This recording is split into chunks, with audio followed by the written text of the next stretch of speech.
अब एक सवाल यहाँ उठा था कि भाई ये तो राव साहब तो रिवाड़ी वाला से और हम हीर सा। तो मैं एक छोटी सी बात बताना चाह रहा था क्योंकि ये राव बाल किशन जी से ही जुड़ी हुई है।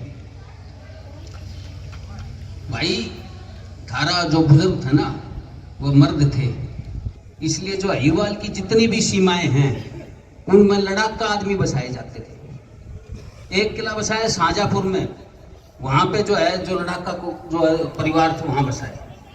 ये आपके मिलकपुर हांसी में जो है यहाँ जो है परिवार वो बसाए जो लड़ सकते थे तलवार ठाए। यहाँ आपका ये जितना भी बॉर्डर है, आपका ये जो भिवानी के गांव है, दादरी के गांव है या इधर झज्जर की तरफ के गांव है, सारे मजबूत जो परिवार होते थे लड़ाका नस्ल थी वहां ये बसाई जाती है। तो आप तो भाई सब बड़े राव साहब, आप हीर कैसे हो? ये है आप अपने आप को भूल गए हो। और राव साहब ऐसे नहीं बने। मैं क्योंकि कई बच्चे मेरे से सवाल करते हैं भाई हमने राव साहब बोल्स कैसे ना बोल्स कैसे, तो वो किस्सा इन्हीं से जुड़ा हुआ है राव बाल किशन से। बेरो न मैं तो कितको सू, मेरा बुजुर्ग तो बहरोड में रहा करता, फिर उजड़िया कोसड़ी आ गया कि मैं गुड़गांव रहूं से मेरे बेरो हम शरणार्थी सा केस से बेरो ना। ठीक से ना। जब नादिर शाह देश के ऊपर चढ़ आया 1739 में, पर की डुगडुगी बंद कराइए भाई की। तो जो देश के सत्ता पे काबिज थे मुगलिया सुल्तान मोहम्मद शाह रंगीला, उसने कहा भाई सारे आओ, अरे इस लुटेरे ने मार भगाओ। तो आपको ताज्जुब होगा ज्यादातर लोग नहीं आए देश रक्षा में, लेकिन शेर का बच्चा शमशेर बहादुर राव बाल किशन, ये इसको उपाधि मिली थी। तो ये जो है शेर का बच्चा शमशेर राव बहादुर बाल किशन जी अपने 5000 हीर रणबांकुरों के लेके और करनाल के पास में कुंजपुरा के रण खेतों में जम गया। 2-1 हजार आदमी कृपाराम जाट भी ले आया था। मुगलिया फौज थी, ज्यादातर राजपूत सरदार नहीं थे। तो जब मुकाबला शुरू होने वाला था तो काफी लोग भाग लिए,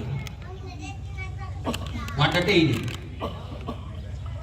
लेकिन राव बाल किशन जो है अपने 5000 वीर हीरों को लेकर वहां जच गया और ऐसा डटा और ऐसी तलवार चलाई कि जब तक सारे कट के नहीं गिर गए एक भी पीछे नहीं हटा। अब क्या हुआ, जो मुगलिया फौज का जो नायब था एक सिपह सलार, मुख्य सिपह सलार, उसने कहा जी मैं क्या करता है, तो सारा भाग गया। तो जब रंगीला जो बादशाह मिला नादिर शाह, तो उस नादिर शाह ने पहली चीज ये कही कि भाई अगर तेरी फौज उस मर्द की तरह लड़ती या उसका साथ देती तो मेरे को दिल्ली देखना नसीब नहीं होता।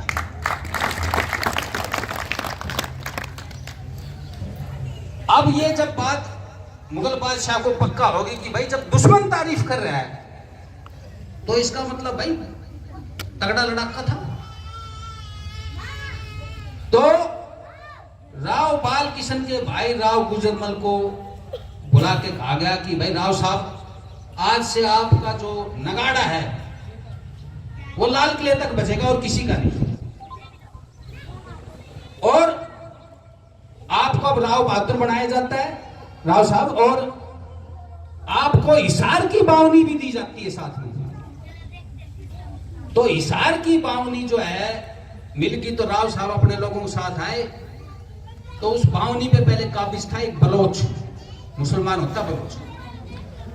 तो उसने पैगाम भेजा राव गुजरमल ने कि भाई खाली कर, अब ये तो बावनी मेरे को लौट हो गई है। तो उसने पैगाम भेजा, बोला राव साहब बावनिया पैगामों से हासिल नहीं होती, तलवारों के जोर से होती। तो राव गुजरमल ने अपने सारे सरदारान से सलाह करी तो बोला भाई ठीक है, तलवारों से हासिल करेंगे।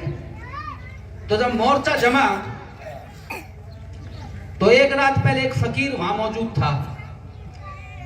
ऐसी गए सरदार तो बोले भाई फतेह आपको होगी, लेकिन मेरी एक गुजारिश है, मुसलमान था फकीर, कि इसको और इसके परिवार को बख्श देना बलोच को। तो राव साहब ने कहा वचन दिया भाई।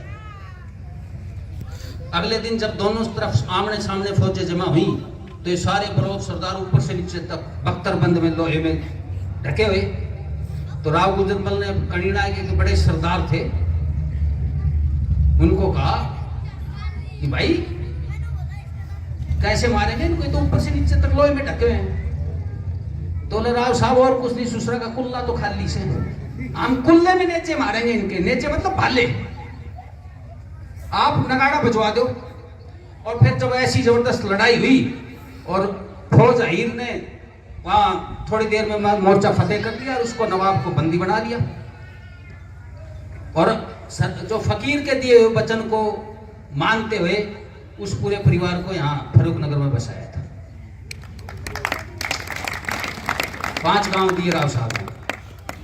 और जो आसपास की रियाया थी, ये जो 80 हिसार की जहां मोर्चा जमा था, उन्होंने वहां अहीर नहीं थे उस टाइम में, तो वो सबने कहा भाई ये कौन सी कौम है जो साले इन बलोचों को पीट गई, क्योंकि उस टाइम उन बलोचों से बड़े परेशान थे। वो भाड़ बेटी उठा लेते, जमीन पे कब्जा कर लेते थे, धर्म जबरदस्ती बदलवाते थे। बोला भाई ये राव साहब है रेवाड़ी व हीरवाल के। तो उस दिन के बाद आम देहाती आदमी वो भी अहीर को राव साहब बोलने लग गया था। ये है सारी कहानी। और हमने फिर उन्हें के कर लियो, और जो अपना आपने घणो फन्ने खा गए उन्हें मेरे कर लिया। ये मैं तथ्य और सत्य के हिसाब से बता दूंगा। और ये राव बाल किशन ने भी, राव मान सिंह जो आसिया की गोरावास के थे, जो राव तुलाराम के खास सलाहकार थे, उन्होंने भी अपनी अबीर कुल दीपिका में लिखी है। और मैं तो जित नई गांव में जाऊं सूबे में के कहानी बनाऊं से बोले ये तो अंग्रेज देख के गया था राव साहब। अरे राव साहब सब तो अंग्रेजों के पैदा होने से भी पहले का है। राव का मतलब राजा होता है। मैं कि भी बोल जाऊं जोश में आके ही रूस जाए इसे, ठीक से ना। तो भाई ये राव साहब आपके बुजुर्गों ने जब अपना खून बहाया, जब जाके आप राव साहब खिलाए, हम तो पसीने में ना भाव और आके थोड़ी देर घाम में बैठ जाओ।